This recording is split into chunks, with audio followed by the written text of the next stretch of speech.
Welcome to episode 3 of Radical Healing and Recovery. My name is Stephanie R. Garris. I'm a licensed clinical social worker, a psychotherapist that specializes in obsessive compulsive disorder and anxiety recovery, and I'm also a fellow traveler. So I myself I have subclinical OCD, so I've suffered with OCD in my life. I have years of recovery, and this podcast is really about the nuances of OCD and anxiety recovery. And today's topic is about social anxiety or relational fears that we might have, um, particularly when going into new social situations or fears or thoughts about other people, what they might think about us. Which ultimately, like if you get down to the core fear of somebody's OCD or anxiety belief, there's a black and white core fear that is pretty terrifying, actually, but also, not not helpful and often not rational. And certainly our skills, strengths, abilities, and resources get erased. And that's why the fear feels so big and so terrifying. So I'm going to talk about regulating and recognizing triggers and accepting oneself, accepting reality on reality's terms, right? The quest for certainty or this belief that we need it, even though it doesn't exist, um, can can make relationships and social interactions really difficult for those of us that suffer with OCD and anxiety. And the reason why I thought about this was because the other day I had an incident where I was in this vague like social interaction with somebody I don't know well, and I noticed I got triggered about it, and my mind was like trying to make meaning about it. And then my recovery kicked in. So the years of practice and exposures and disputing irrational beliefs and self-acceptance, really acceptance of reality, kicked in and swooped in, and I was able to ride the trigger while knowing, right, and having the confidence in my skills, strengths, abilities, and resources, right? And that, like, not everything needs to be perfect, and I don't need to constantly monitor, like, the temperature of interactions that I'm having, right? So, what did that mean, and did that mean this, and was that a good thing, and did they like me, right? A lot of what recovery is putting the focus back onto us, the only thing that we actually have control over, right? When often in OCD and anxiety, when we're suffering, we're trying to feel better inside by changing something outside, right? If I get a positive interaction with this person, that means I'm worthwhile. That means people like me, right? We'll take a what do we do with OCD, right? It's a tiny piece of evidence, right? That gets blown up and it now means everything, right? So if I have a positive interaction with this person, that means I'm worthwhile. That means I'm likable. Whoa. Like that's a really unstable uh, you know, basis to like that's an unstable framework to base my entire self-worth on, right? Like and it's also not accurate, right? So um recognizing like recognizing the triggers, right? So all right, so anyways, my recovery kicked in and I was able to like, regulate it and practice acceptance and like deal with the discomfort while knowing like number one, I don't need to know, right? Number two, I don't know what other people are thinking. And number three, uh I don't know the future. I don't. No one does. No one can prove that they actually know what's going to happen next, right? And those are some realities that like practicing acceptance of those realities has made a huge difference. Because if we keep going with this idea that like I can figure this out or I'll know something or I'll be able to prevent it, like that, I mean, really letting go of that or recognizing there's no answer there, right? There isn't an answer. That's so freeing.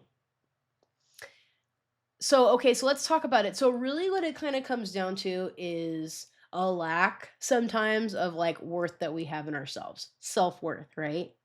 And that can be generated really only from the relationship that we have with ourselves. So there's two needs that we have, right? We have social needs. We're social creatures. That's not debatable, right? Like we're wired for social connection, okay? And then we have the relationship with ourselves. So you can't replace one of those with the other. I can't substitute what I need from myself with other people. Or I can try, or but that I mean, that's going to be really difficult, right? That's going to make things really difficult for me. And the same thing is I can't completely rely on myself, right? Without like I can't rely on myself for social connection, right? Like that's I can try, right? But like, that's not helpful, right?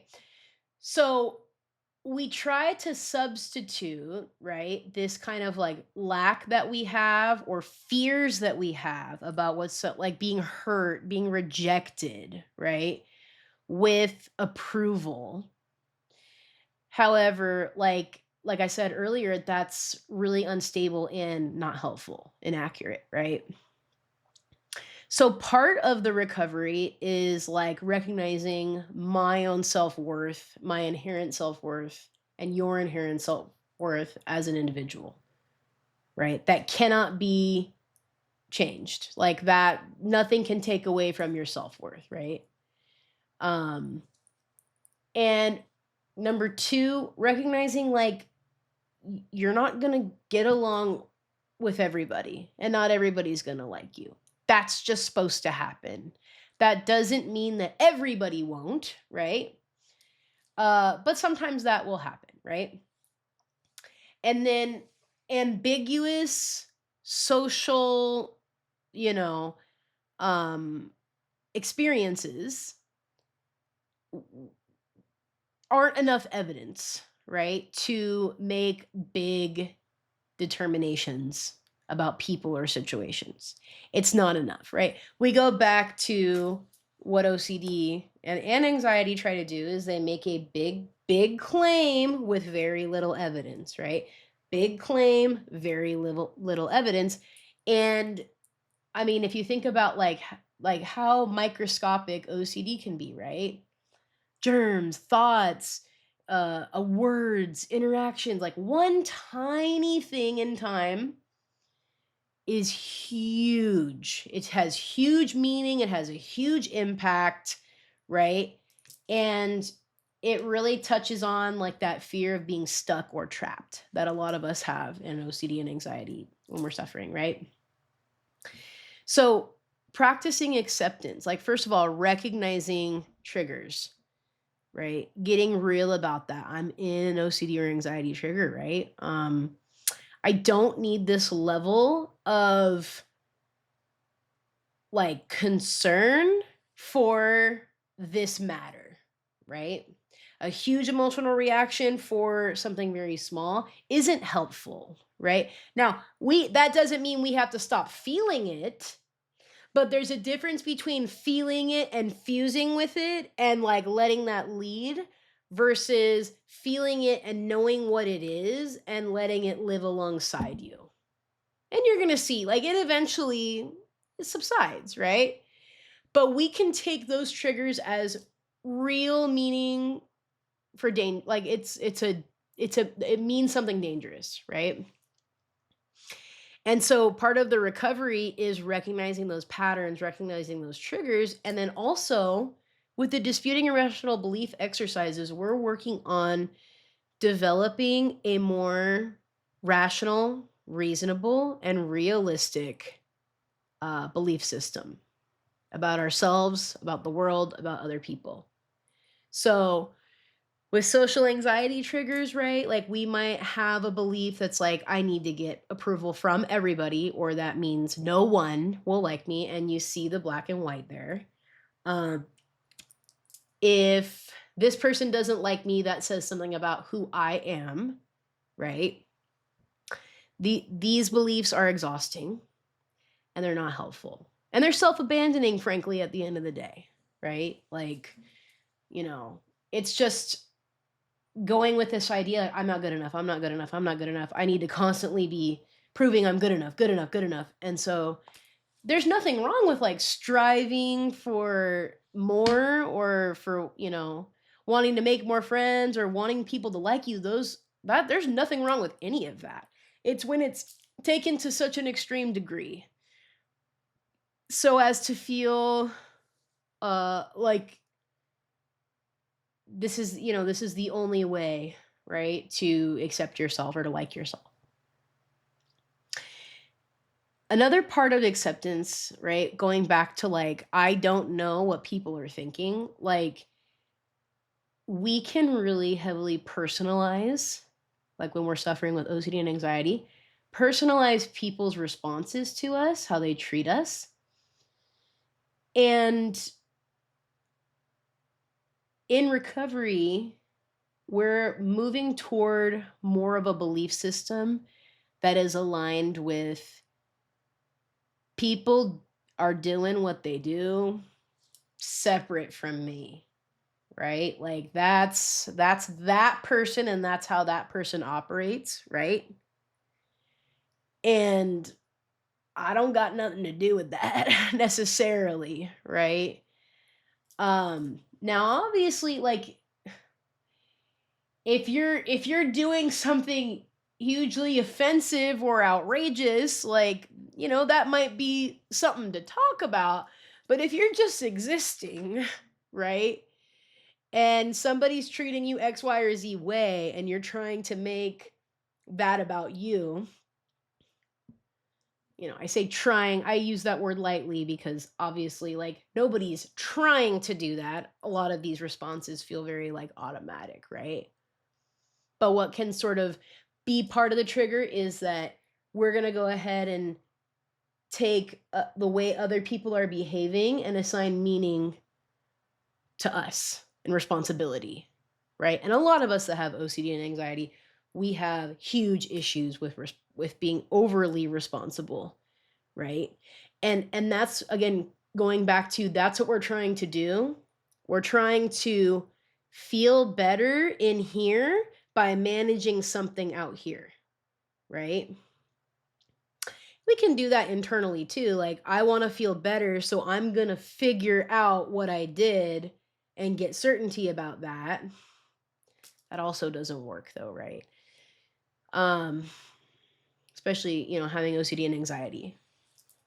That's part of one of the greater like acceptance, like the perspectives that we can adopt for greater acceptance is like, what was that one? It was there's no answer, right? Like this search for certainty, when you're in an OCD loop or even in an anxiety loop, and what did I say and how did they react and what did that mean?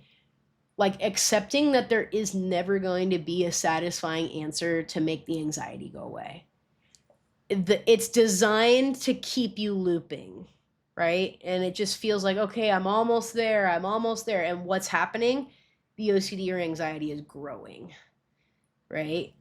And then we're like, oh my gosh, like I'm so triggered and I'm so like, it's been chronic and it's been going on. And it's like, yeah, we've been feeding it and feeding it and feeding it, right? Like, and so it's growing and growing. And now we're like, whoa, this feels massive. That's when we go into our ERP skills, right? Response prevention. My brain is calling to me. I want to figure this out. I need redirect focus. No more, right? Try your best to like peel off of it, right? Not easy. But anyways, okay, so going back to the social anxiety piece, right? Like exposures for something like this, right? And what the real fear is like rejection, being alone, right? Not having anybody, being left, right? Not being good enough. That's the fear. And doing exposures for something like this, I mean, I believe in taking gradual steps, um, because the real work is the repetition, right? Like something that I can repeat. So something like this, a good start would be stepping out of your comfort zone. Maybe I mean, I've seen people do cool creative stuff, like ask for something extra. That might be really hard for some people, right? Like you order a coffee and you ask for extra something that where someone could say no, right? And go in practicing acceptance that they could say no, and that's probably going to make me feel uncomfortable. I'm going to ride the wave. I'm going to know it's okay that I asked. It's okay that they said no.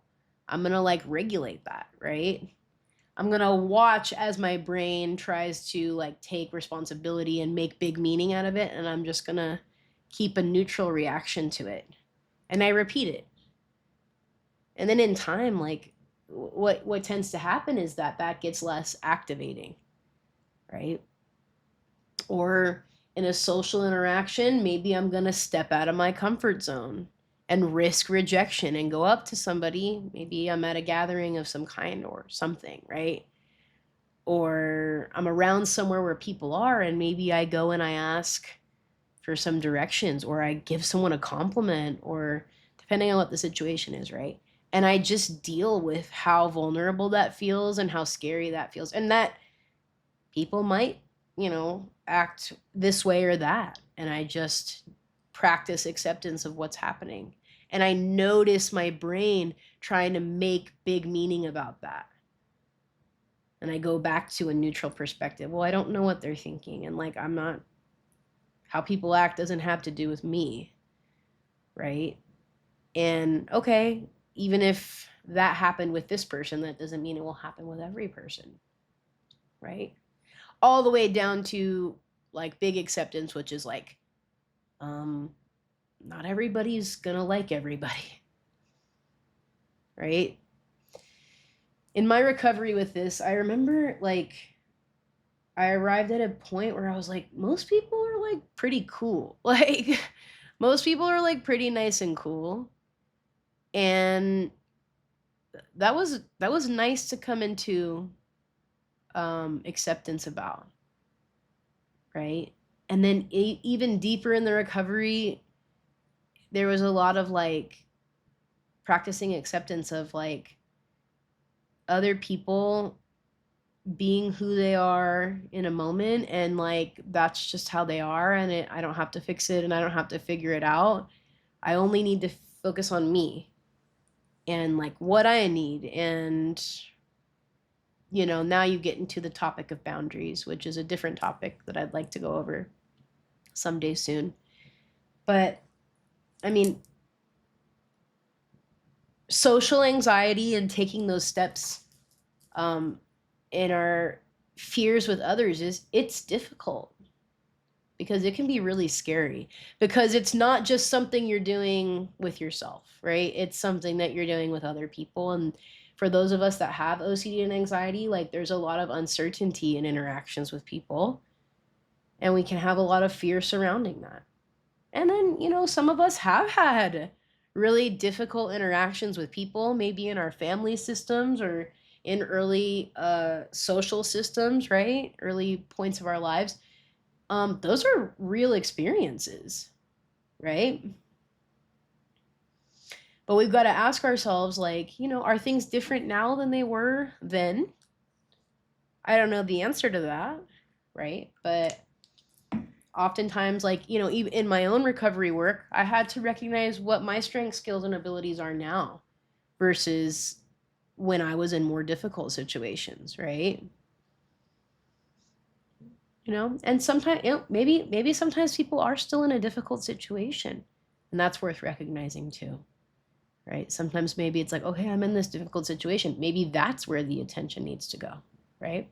First, it's all part of recovery. We're all at a different Everybody's recovery journey is different. It's not supposed to be perfect or to look one way, right? It's all really about taking those tiny steps. And that's what I believe. Tiny steps, they add up over time, right? So that's what I gotta say. That's what I had to say about social anxiety. I mean, I could really talk about this endlessly, but at this point, I feel like if I keep talking about it, I'm gonna start talking about a new topic and just trail off, and it's not gonna get, the attention that it needs for me to really feel like I'm imparting what I want to impart to you. But I mean, like I said, I'm open to suggestions and topics, and you just gotta message me. And yeah, feedback too. Like, give me that. So, like I said, I am going to go on a trip soon, and I want to share some moments about my recovery journey in, you know, being in new environments and dealing with triggers and how recovery kicks in, and really kind of like using those skills to get through. So I want to document that and share it because I think it might be helpful for people on the recovery journey, to see that. But that's all I got for you today. Please message me. Um, Let me know your topic ideas. And I hope you have a good rest of your week and weekend. Thank you for listening. Have a good day.